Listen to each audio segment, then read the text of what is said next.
स्वागत है स्टूडेंट्स। यहाँ पर हम लोग क्वेश्चन देखने जा रहे हैं। क्लास 10 बोर्ड का क्वेश्चन है ये, ध्यान से देखिएगा।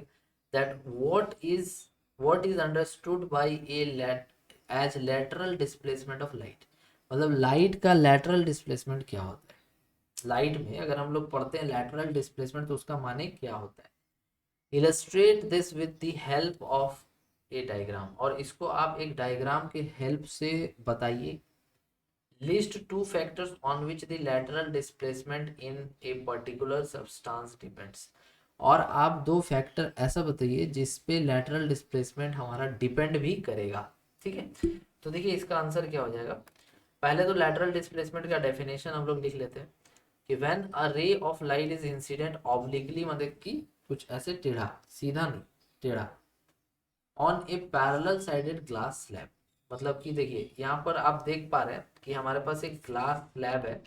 हमारे पास क्या है, एक ग्लास स्लैब है पैरेलल साइडेड, ये ग्लास स्लैब है और इस पे लाइट इंसिडेंट हो रहा है ऑब्लिकली, मतलब कुछ इस टिल्टेड टाइप से। तो ये लाइट जो है इंसिडेंट हो रहा है। ठीक है, now the emergent ray shifts laterally, the emergent ray shifts laterally, the perpendicular distance between the incident ray and emergent ray is called lateral displacement। अब मैं आपको डायग्राम के हेल्प से इस डेफिनेशन को समझाता हूँ। देखिए पहले जब लाइट आया तो ये हो गया इंसिडेंट रे। चलिए ये इंसिडेंट रे, इस पॉइंट पे हमारा बाहर एयर है, लेकिन ये किस में जा रहा है, लाइट ग्लास में।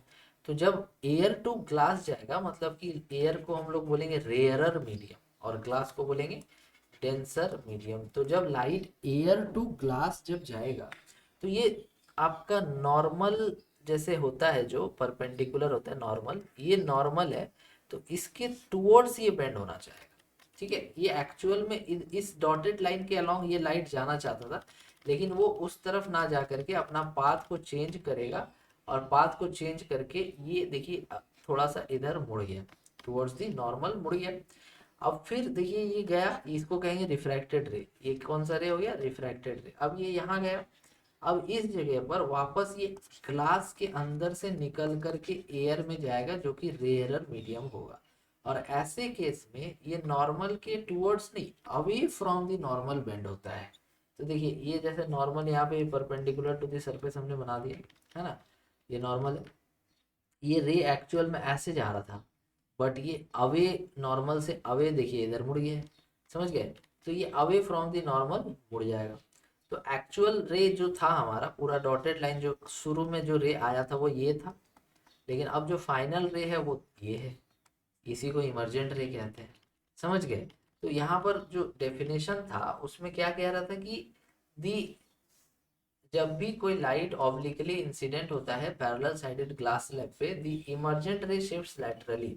तो ये जो इमर्जेंट रे जो बाहर निकला, ये रे इमर्जेंट रे है, ये शिफ्ट्स लैटरली, मतलब इसको जाना चाहिए था इधर, लेकिन ये ग्लास स्लैब से जब फाइनली निकलेगा तो अब थोड़ा सा शिफ्ट हो गया है, शिफ्ट हो गया है।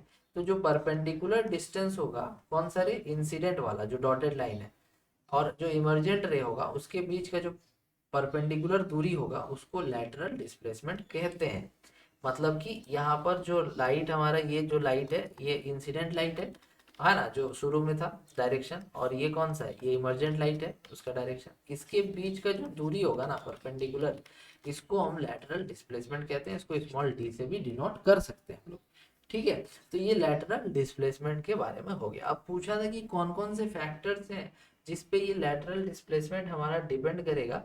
तो देखिए एक तो thickness of the refracting material, मतलब जो आपका ये ग्लास स्लैब है इसका थिकनेस कितना है इस पे डिपेंड करेगा। ज़्यादा थिकनेस होने पर लैटरल डिस्प्लेसमेंट इफेक्ट होता है, कम ज़्यादा इस तरह की संभावनाएं बनती है जो हम लोग को क्लास 12 में पढ़ना है फॉर्मूला के साथ। और refractive index of the material, मतलब रिफ्रैक्टिव इंडेक्स जो ग्लास का होगा कितना ज़्यादा है कितना कम है, उस पर भी ये डिपेंड करेगा कि लैटरल डिस्प्लेसमेंट कितना ज़्यादा कितना कम होगा।